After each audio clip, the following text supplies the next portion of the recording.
Hey apes, we are almost there. Welcome to the presentation on global change. A lot of this we've already covered in Saturday sessions, and it's a lot of it's going to be overlap from previous lessons, but we are going to make sure that we bring it all together because at this point in the semester, we are looking at umbrella concepts and how to link what we already know to bigger topics. Climate change and the greenhouse effect. So there's some background vocabulary that you guys need to know when we're talking about global change and global climate change. So when scientists talk about global change, they're referring to a change that occurs in the chemical, biological, or physical properties of the planet and Earth systems. It just means that something is changing. Global change is a natural phenomenon, and global climate has always fluctuated. So global change isn't new. We know this. We've talked about periods when the Earth was warmer, periods when it was cooler. We all know about ice ages. What's different in the last 200 years, though, is the pace of global change. The pace has accelerated, and that's kind of where we're going to focus in this presentation. Human activities have increased the rate of many ecosystem changes during modern times. Global climate change refers to the changes in average weather that occur in an area over a period of years or decades. The changes can be natural or they can be anthropogenic. Global warming is a specific aspect of climate change, the warming of oceans, land masses, and the Earth's atmosphere. So if you're thinking about kind of a flow chart, global warming falls under global climate change, and global climate change falls under global change. The ultimate source of almost all energy on Earth is the sun. I say almost because you guys should recognize that there are chemosynthetic organisms down at the bottom of the ocean that are getting their energy from hydrothermal vents. The sun emits UV radiation and visible light. We knew this. About a third of that UV radiation is reflected back into space before it strikes the Earth, usually by the clouds. Cloud cover keeps some of that out. Some is also absorbed, obviously, by the ozone layer in the stratosphere. Again, all this is review information. The radiation that isn't reflected or absorbed strikes the Earth, and some of the incoming radiation that makes it through the clouds that makes it through the atmosphere, is absorbed by clouds, by the Earth's surfaces, and by photosynthetic producers. And remember, there's a term here that we talked about earlier is albedo. Albedo is the amount of incoming solar radiation that is either reflected or absorbed by a surface on the planet. The radiation that isn't absorbed by Earth is re-radiated mostly as infrared or heat radiation back out into space. Infrared radiation is trapped by greenhouse gases in the atmosphere, which warms the planet. This is called the greenhouse effect, and the definition of that is the absorption of infrared radiation by atmospheric gases and the re-radiation of that energy back out to Earth. So I'm going to show you a picture of that. Yay, here's the picture. And I know that this one's rather small, but we can break this down in class. So let's see what we got here. Let me put a pen up. All right, so here's our incoming solar radiation, right? And this is the Earth's atmosphere. Okay, there's the surface. All right, so the sun is shining down. We got incoming solar radiation here. Okay, and in this particular diagram, we've got, they've actually added watts to this. So net incoming solar radiation, 240 watts per square meter. Net outgoing infrared, 240 watts per square meter. The solar radiation passes through the atmosphere, comes down, and strikes the planet, right? Now, notice that there's an arrow that comes off before we actually get to the surface. That's some of the incoming solar radiation that bounces off clouds before it even strikes the surface of the planet. So when it hits the planet down here, when it actually gets through, manages to get through the atmosphere and through the planet, solar energy is absorbed by the Earth's surface, right? It, of course, can also be reflected from the Earth's surface. So when it's absorbed, which is this part right down here, It's warming the surface, not just the land, but the ocean as well. The re-radiation is converted into heat, causing the emission of long wave or infrared radiation back out to the atmosphere. Remember, this energy is UV, ultraviolet, which means that it's more energetic. It's above the violet part of the visible light spectrum. Infrared means that we've lost energy because some of it's been absorbed by the planet, and now it's being re-radiated as IR or infrared radiation. So that energy has slowed down. Some of the infrared radiation is absorbed and re-emitted by greenhouse gas molecules, and that's what this is right here. The direct effect is warming of the Earth's surface and the troposphere, all right? And some of it gets back out into space. Now, of that infrared radiation, it usually pings around in the atmosphere before it can get out through the greenhouse gases. And we're going to talk about specifically what gases are greenhouse gases and about global warming potential of those gases. So here's our greenhouse gas layer here, which obviously is part of our atmosphere. So the greater the concentration of greenhouse gases, the harder it is for that infrared radiation to re-radiate out into space. And the longer the infrared radiation pings around down in the troposphere before it escapes. So it's important that, it basically is trapping, right, more of that re-radiated heat. It eventually does get out, obviously, but the overall situation here is that the greater the concentration of those greenhouse gases, the more warming we have at the surface.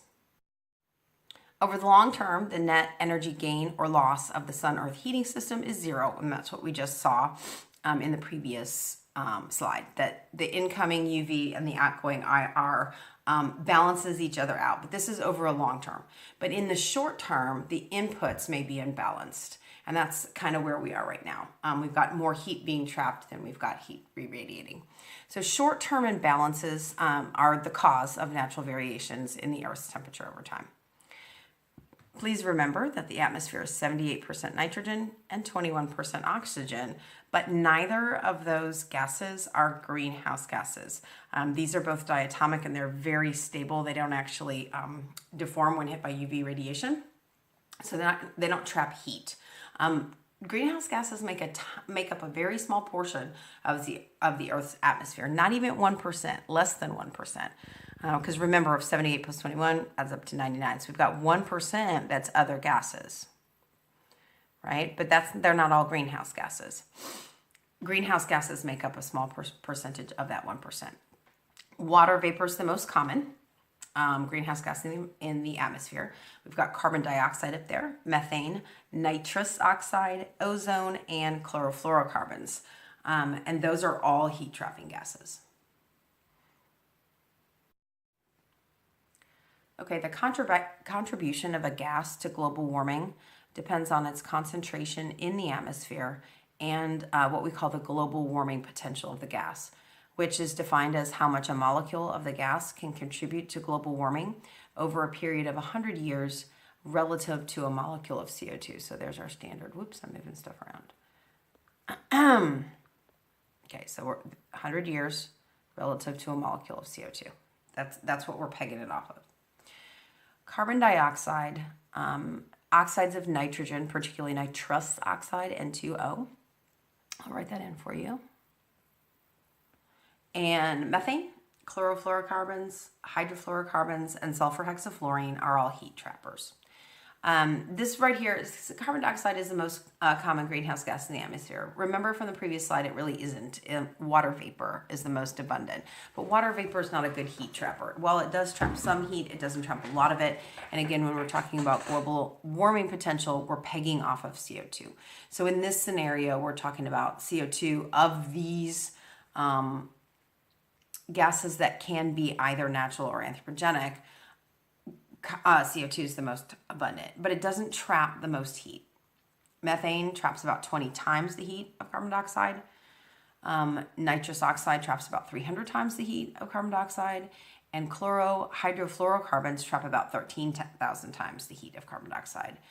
The big winner here, of course, though, is sulfur hexafluoride, trapping about 24,000 times the heat of carbon dioxide. The good news is there's not a lot of it up in the atmosphere. Greenhouse gases can be natural or they can be man-made. And that word anthropogenic comes up a lot. Get used to it. It means man-made or man-caused. Sources of natural greenhouse gas emissions include volcanic eruptions. We can't control volcanoes and they spew a bunch of crap in the air. So volcanic eruptions produce natural greenhouse gases.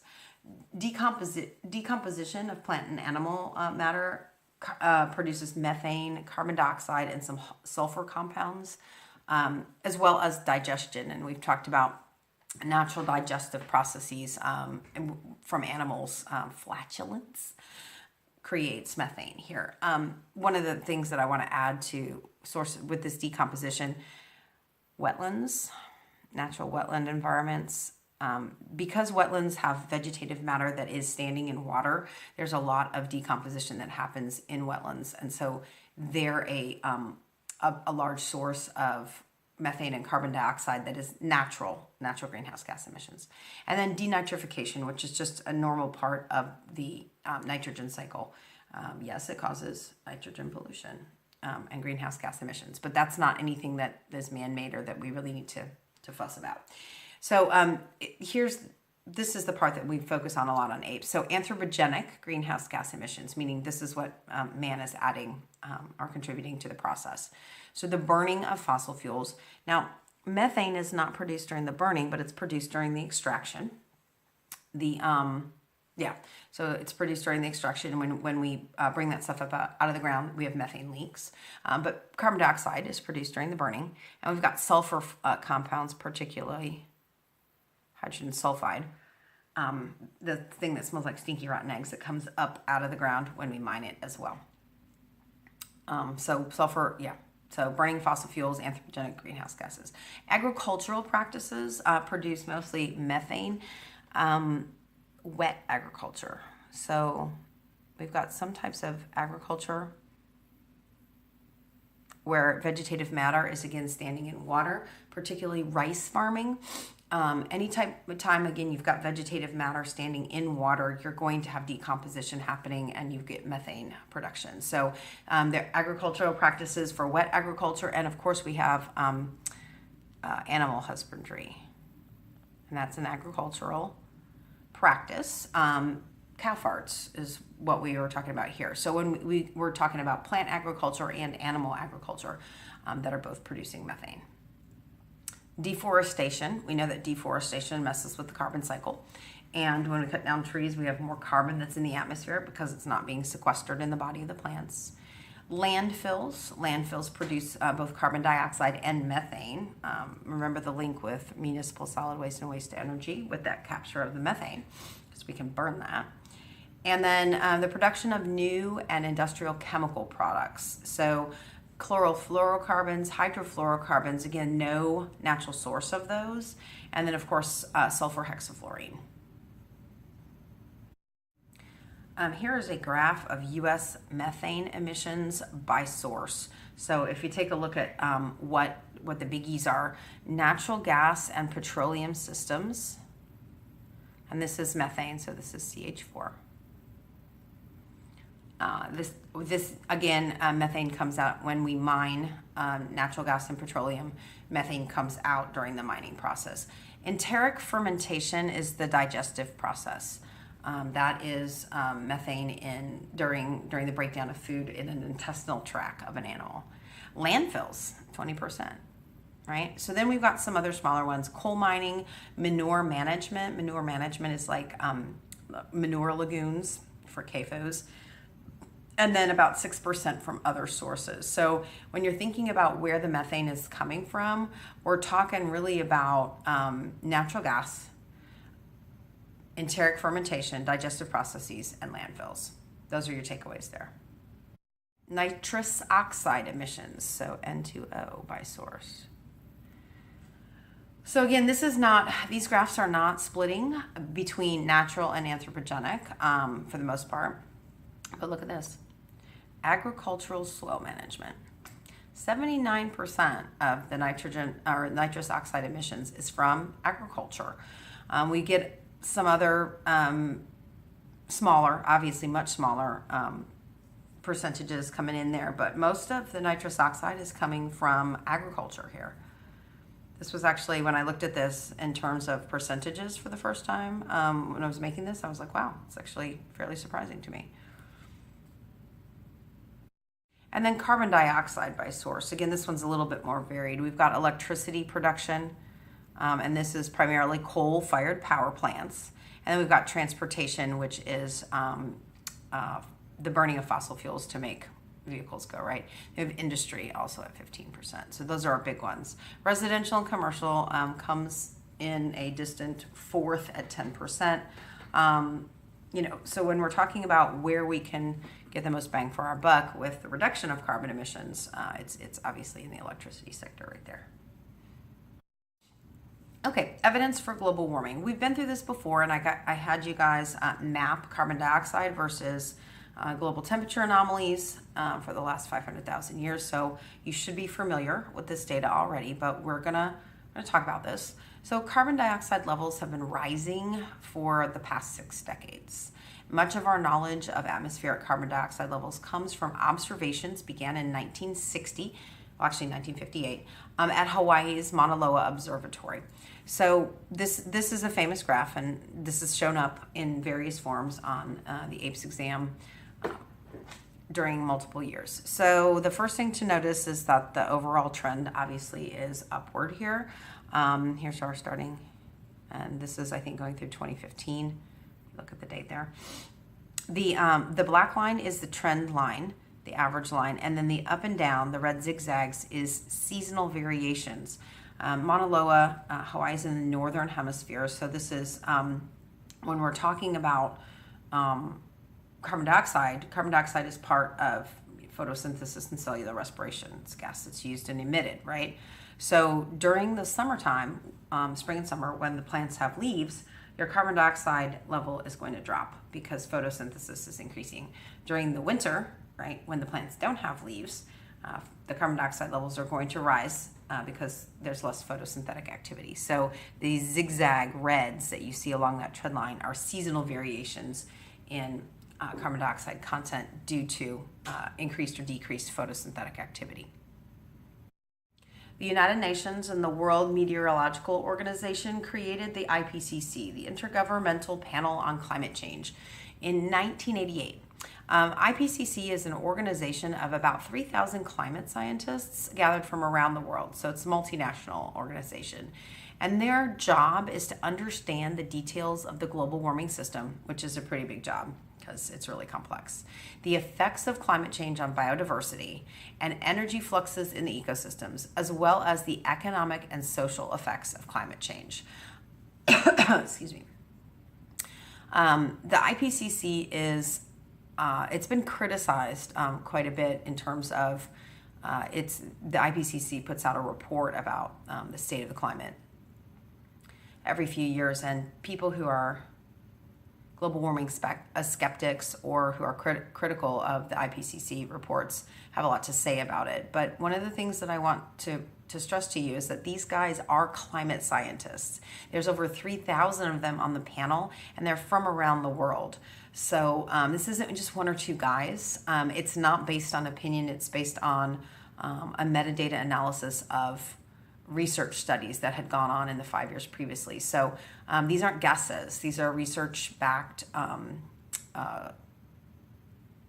suggestions, recommendations, and they pull together the data and focus on what's happening, why it's happening, where it's happening, and what to do about it.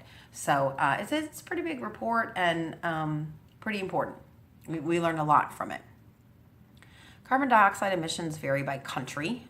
You would expect that, both in total and per capita. So in total and per capita. And you need to make sure that you understand per capita means per person. Capita means head, so we're counting per head. So China is now the largest total emitter of carbon dioxide, okay? But it's not the largest per capita emitter. because there's a lot of folks in China.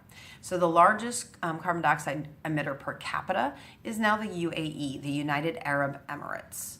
The United States, however, is the second largest total emitter of carbon dioxide, and it's the second largest emitter per capita. So we're number 2 in both of those categories. We produce a lot of it, and we produce a lot of it per person.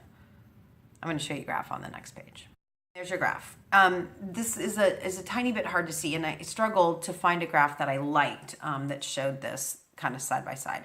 So on your left-hand side are your total emissions. GT means gigatons, and then per capita emissions is tons per person. That's T/P, tons per person. This is data from 2013. When you're looking at data on the internet, particularly with greenhouse gas emissions, please make sure that you can source the year for the data, because it has definitely changed since some of the data started coming out. So here's China as your total emissions, and then there's the US as second. You can see number 1 and number 2. The per capita emissions are a little bit harder to read because they're ranking it by total emissions. But here's your UAE line right here. Here's US. Now if you look, you can see that the US right here, and we've got Canada, we've got Saudi Arabia, we've got Australia, and then Kazakhstan, but they're a little bit further behind. So let's take a look at US, Canada, Saudi Arabia, and Australia. The US and Australia kind of, they go back and forth between largest per capita emitter, with Canada thrown in there as well. So that second largest emitter between UAE can jump around a lot depending on what year you're looking at in carbon dioxide emissions. I'm just going to say that for the exam,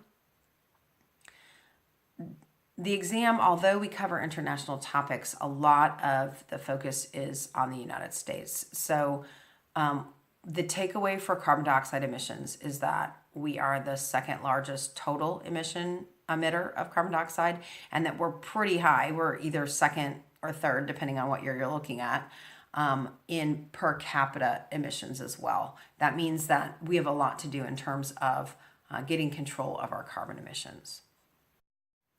Global mean temperatures have been steadily increasing since about 1910. There we are right there. And the pace of the change has really increased since about 1970. And of course, if you take a look here, this is our 0 line, and this is annual global temperature. So we're below, right? And then all of a sudden we come up.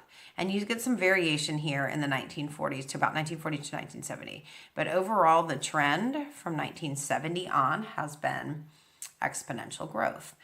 You can see there's 3 lines here. We've got global temperature anomaly, which is in black, land versus ocean. And the land, you can see, is outpacing the ocean. The ocean has a very large heat capacity because you know what's in the ocean? Water. And it can absorb a lot of heat before it changes temperature. The land is going to outpace that, and that's this kind of golden colored line that you're seeing up there. If I were to draw a trend line, however, it would definitely be exponential, starting about 1970.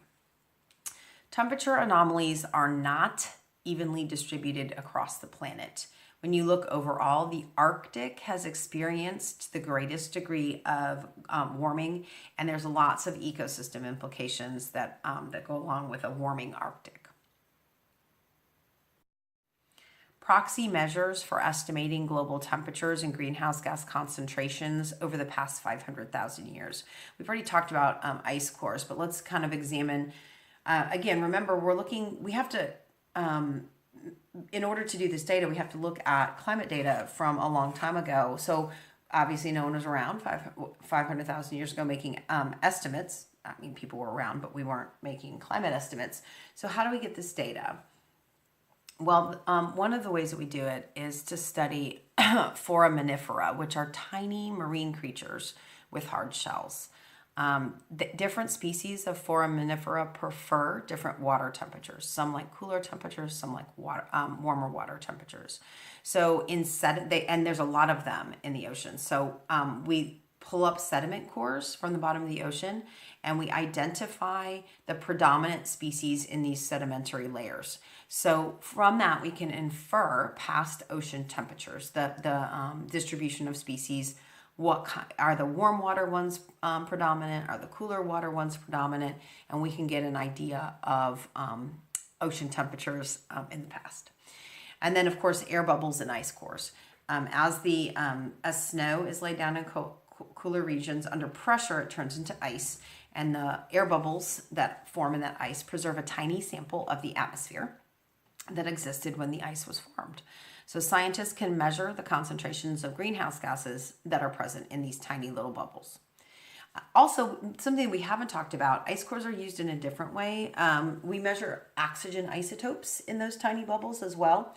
So the concentration of light oxygen, which is 8 protons and 8 electrons, versus heavy oxygen, which is 8 protons and 10 neutrons. Ooh, I said electrons here. This should be neutrons. Neutrons, not electrons. Okay, fixed. All right, 8 protons and 8 neutrons versus heavy oxygen, which is 8 protons and 10 neutrons.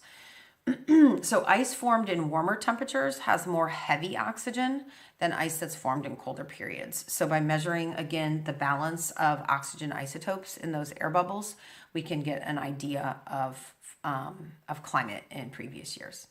So we understand that there's a direct relationship between carbon dioxide concentration and global temperature. When I say direct, I mean mathematically, meaning when one goes up, the other goes up, right? Rather than inverse. I'm not talking about direct in a layman's sense. I'm talking about mathematically.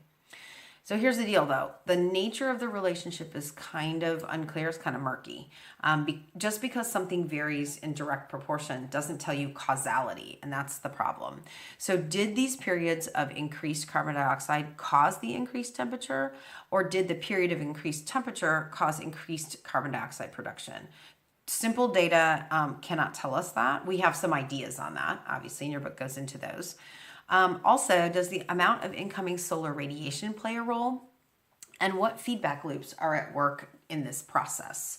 So those are all things that we have to consider when we talk about just straight looking at data. The data are clear, but the implications of the data and the causality of the data is not clear. We have some good ideas about what's going on there based on what's currently happening, but it's not to say that that is 100% cut and dry. Okay, so the pace of global climate change is affected by feedback loops. Feedback loops are really the mechanism by which environmental systems are regulated. So they're important in lots of different parts of environmental stability. When we're talking about global climate change, obviously this comes into play quite a bit. So let's first examine a positive feedback loop, okay? And again, please remember that positive doesn't mean good or bad in terms of feedback loops. Feedback loops, when I say positive, I mean that an initial change causes further change. So let's take a look at what's going on in this particular graph. So our initial change here is that temperatures are going up, and we know that temperatures are going up. Data is clear on that. So as the temperatures warm, right? And this is what's happening in the Arctic. The sea ice cover melts and shrinks. Okay, the ocean's getting warmer, so the ice is melting. Everybody's clear with that. So the open ocean, which is darker, it has a lower albedo than the ice, absorbs even more solar radiation than that highly reflective sea ice. Okay. Well, if there's more open ocean and less sea ice, the temperatures are going to increasingly warm. And as those temperatures increasingly warm, the sea ice cover melts and shrinks. And since the sea ice cover is melting and shrinking, we get more open ocean, which absorbs more solar radiation than the reflective sea ice, and so temperatures continue to warm. That's that positive feedback loop that we're seeing in the Arctic with the warming temperatures, and it's definitely causing some changes up there. So let's talk about negative feedback loops, right? And I wanted to put an example that was consistent with oceanic warming. So that's what I used here. Now there's other examples of this, but I wanted to have one that was going along with the oceanic warming. So we have incoming solar radiation, That's where we're starting. And that's where we started here as well. Okay. So incoming solar radiation warms the ocean. There's our initial change. The warmer ocean creates enhanced phytoplankton growth. Phytoplankton grow better in warmer waters. Okay. Phytoplankton produce a substance called dimethyl sulfide. More phytoplankton equals more dimethyl sulfide production. Okay. Dimethyl sulfide outgasses off of the ocean into the atmosphere. As it breaks down, we get elevated sulfur dioxide concentrations. Dimethyl sulfide, it has sulfur in it. So DMS creates elevated SO2 concentrations. Sulfur dioxide can be used, water vapor will actually form a cloud around a nuclei of sulfur dioxide. So if we have additional sulfur dioxide in the atmosphere, we get more cloud condensation nuclei, meaning that there's more little particles of sulfur dioxide for the cloud to form around. And if we have more cloud condensation nuclei, we get more clouds, which is enhanced droplet numbers and liquid water content of a cloud area. Well, if you remember back to our slide where I talked about global warming, one of the things that blocks incoming solar radiation is cloud cover. So the greater the amount of cloud cover, the more of incoming UV radiation is reflected and the less actually gets to the surface. So we have a inhibitory or a negative feedback loop because that increasing cloud cover actually reflects additional incoming solar radiation. Okay, so our initial change is the same, but the outcome is different. Here it's positive, and in the claw hypothesis, it's negative. Okay, so what are the consequences of global climate change? Now I'm going to go quickly through these. The book goes more into detail, kind of one by one. And again, you are expected to read that.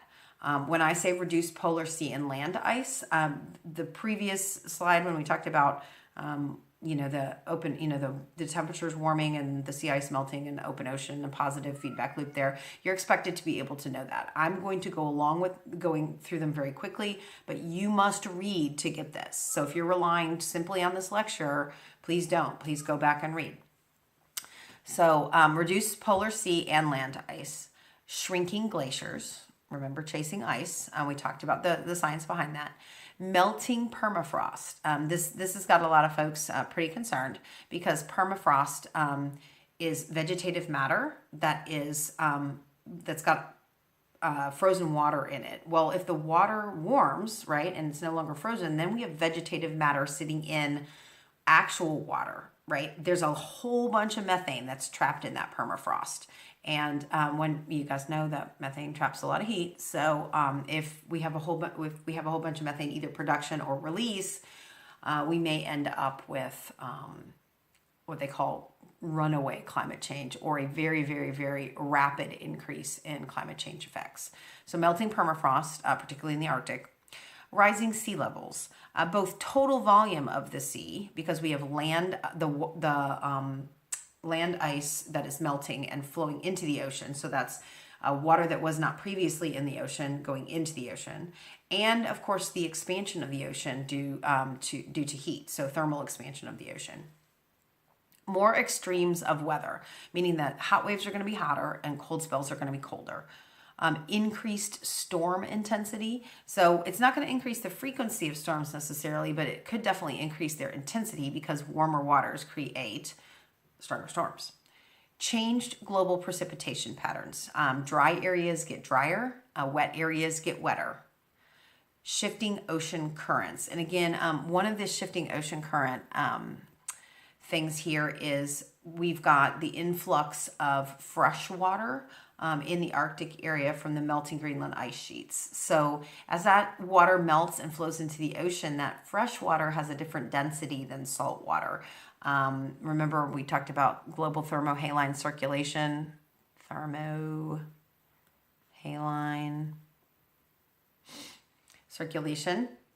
So if we have a density change due to the influx of fresh water in northern latitudes, we could have a change particularly in the Atlantic Ocean, in that thermohaline circulation.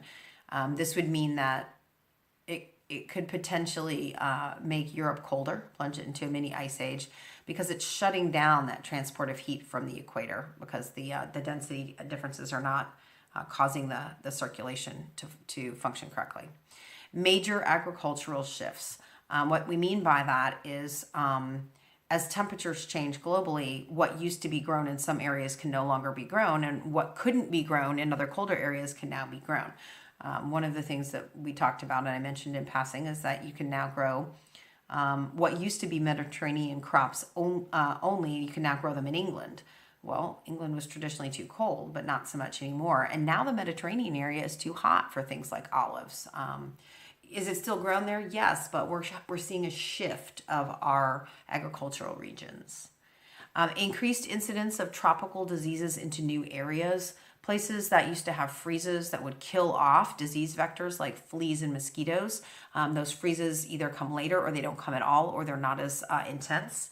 And so these tropical diseases move into more northerly areas. Changes in species distribution.